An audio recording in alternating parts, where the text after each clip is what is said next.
Bom dia a todos. Senhor Presidente da Assembleia Geral, Abdullah Shahid, Senhor Secretário-Geral das Nações Unidas, Antônio Guterres, senhores chefes de Estado e de Governo e demais chefes de delegação, senhoras e senhores, é uma honra abrir novamente a Assembleia Geral das Nações Unidas. Venho aqui mostrar o Brasil diferente daquilo publicado em jornais ou visto em televisões. O Brasil mudou e muito depois que assumimos o governo em janeiro de 2019. Estamos há 2 anos e 8 meses sem qualquer caso concreto de corrupção. O Brasil tem um presidente que acredita em Deus, respeita a Constituição, valoriza a família e deve lealdade ao seu povo. Isso é muito. É uma sólida base se levarmos em conta que estávamos à beira do socialismo. Nossas estatais davam prejuízos de bilhões de dólares no passado. Hoje são lucrativas. Nosso Banco de Desenvolvimento era usado para financiar obras em países comunistas, sem garantias. Quem honrava esses compromissos era o próprio povo brasileiro. Tudo isso mudou. Apresento agora um novo Brasil, com sua credibilidade já recuperada diante do mundo. O Brasil possui o maior programa de parceria de investimentos com iniciativa privada de sua história. Programa que já é uma realidade e está em franca execução. Até aqui foram contratados 100 bilhões de dólares de novos investimentos e arrecadados 23 bilhões de dólares em outorgas. Na área de infraestrutura, leiloamos para a iniciativa privada 34 aeroportos e 29 terminais portuários. Já são mais de 6 bilhões de dólares em contratos privados para novas ferrovias. Introduzimos o sistema de autorizações ferroviárias, o que aproxima nosso modelo ao americano. Em poucos dias recebemos 14 requerimentos de autorizações para novas ferrovias, com quase 15 bilhões de dólares em investimentos privados. Em nosso governo, promovemos o ressurgimento do modal ferroviário. Como reflexo, menor consumo de combustíveis fósseis e redução do custo do Brasil, em especial no barateamento de produção de alimentos. Grande avanço vem acontecendo na área do saneamento básico.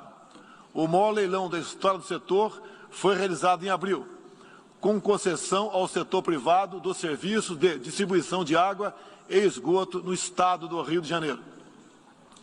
Temos tudo o que o investidor procura: um grande mercado consumidor, excelentes serviços, tradição de respeito a contratos e confiança no nosso governo. Também anuncio que nos próximos dias realizaremos o leilão para a implementação da tecnologia 5G no Brasil. Nossa moderna e sustentável agricultura de baixo carbono alimenta mais de 1 bilhão de pessoas no mundo e utiliza apenas 8% do território nacional. Nenhum país do mundo possui uma legislação ambiental tão completa quanto a nossa. Nosso Código Florestal deve servir de exemplo para outros países. O Brasil é um país com dimensões continentais, com grandes desafios ambientais. São 8,5 milhões de quilômetros quadrados, dos quais 66%, 2/3, são vegetação nativa, a mesma desde o seu descobrimento em 1500. Somente no bioma amazônico, 84% da floresta está intacta, abrigando a maior biodiversidade do planeta. Lembro que a região amazônica equivale à área de toda a Europa Ocidental. Antecipamos de 2060 para 2050 o objetivo de alcançar a neutralidade climática. Os recursos humanos e financeiros destinados ao fortalecimento dos órgãos ambientais foram dobrados, com vistas a zerar o desmatamento ilegal. E os resultados desta importante ação já começaram a aparecer. Na Amazônia, tivemos uma redução de 32% do desmatamento no mês de agosto, quando comparado a agosto do ano anterior. Qual país do mundo tem uma política de preservação ambiental como a nossa? Os senhores estão convidados a visitar a nossa Amazônia. O Brasil já é um exemplo na geração de energia, com 83% advinda de fontes renováveis. Por ocasião da COP26, buscaremos consenso sobre as regras do mercado de crédito de carbono global. Esperamos que os países industrializados cumpram efetivamente seus compromissos com o financiamento de clima em volumes relevantes. O futuro do emprego verde está no Brasil. Energia renovável, agricultura sustentável, indústria de baixa emissão, saneamento básico, tratamento de resíduos e turismo. Ratificamos a Convenção Interamericana contra o Racismo e formas correlatas de intolerância. Temos a família tradicional como fundamento da civilização. E a liberdade do ser humano só se completa com a liberdade de culto e de expressão. 14% do território nacional, ou seja, mais de 110 milhões de hectares, uma área equivalente à Alemanha e França juntas, é destinada às reservas indígenas. Nessas regiões, 600 mil indígenas vivem em liberdade e cada vez mais desejam utilizar suas terras para a agricultura e outras atividades. O Brasil sempre participou em missões de paz da ONU, de Suez até o Congo, passando pelo Haiti e Líbano. Nosso país sempre acolheu refugiados.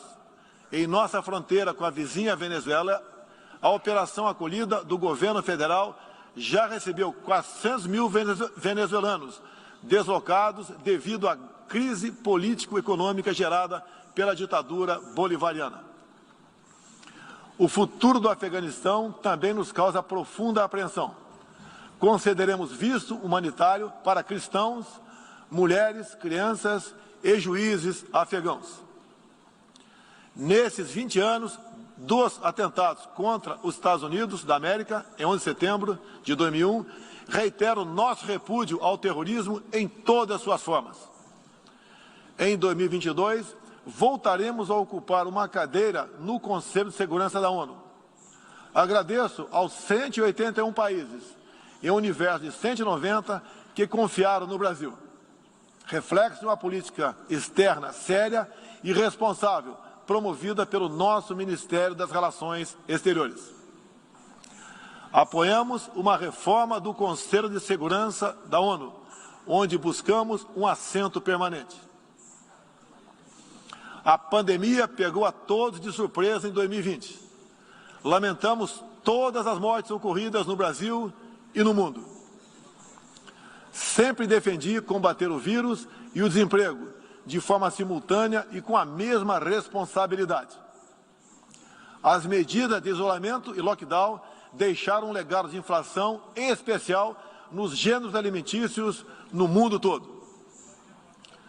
No Brasil, para atender aqueles mais humildes, obrigados a ficar em casa por decisão de governadores e prefeitos e que perderam sua renda, concedemos um auxílio emergencial de $800 para 68 milhões de pessoas em 2020.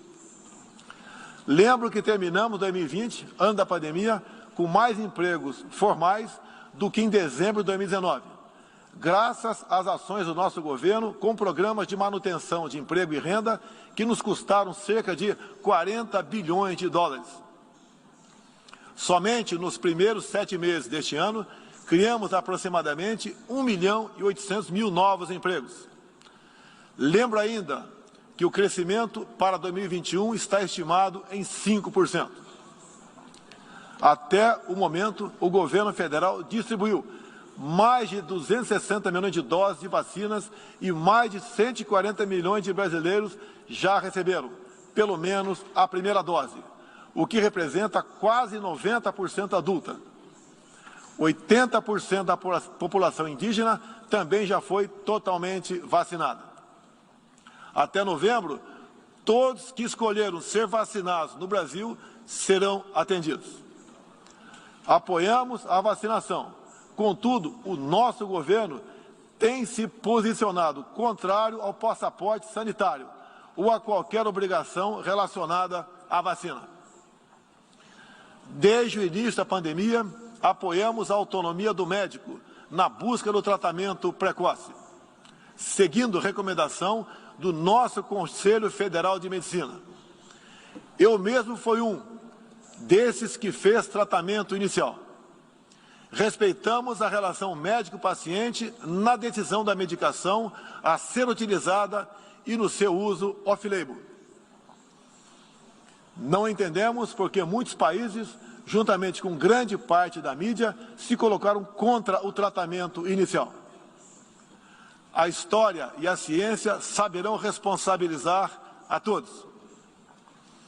No último 7 de setembro, data da nossa independência, milhões de brasileiros, de forma pacífica e patriótica, foram às ruas, na maior manifestação de nossa história. Mostrar que não abre mão da democracia, das liberdades individuais e de apoio ao nosso governo. Como demonstrado, o Brasil vive novos tempos. Na economia, temos um dos melhores desempenhos entre os emergentes. Meu governo recuperou a credibilidade externa e hoje se apresenta como um dos melhores destinos para investimentos. É aqui, nesta Assembleia Geral, que vislumbramos um mundo de mais liberdade, democracia, prosperidade e paz. Que Deus abençoe a todos.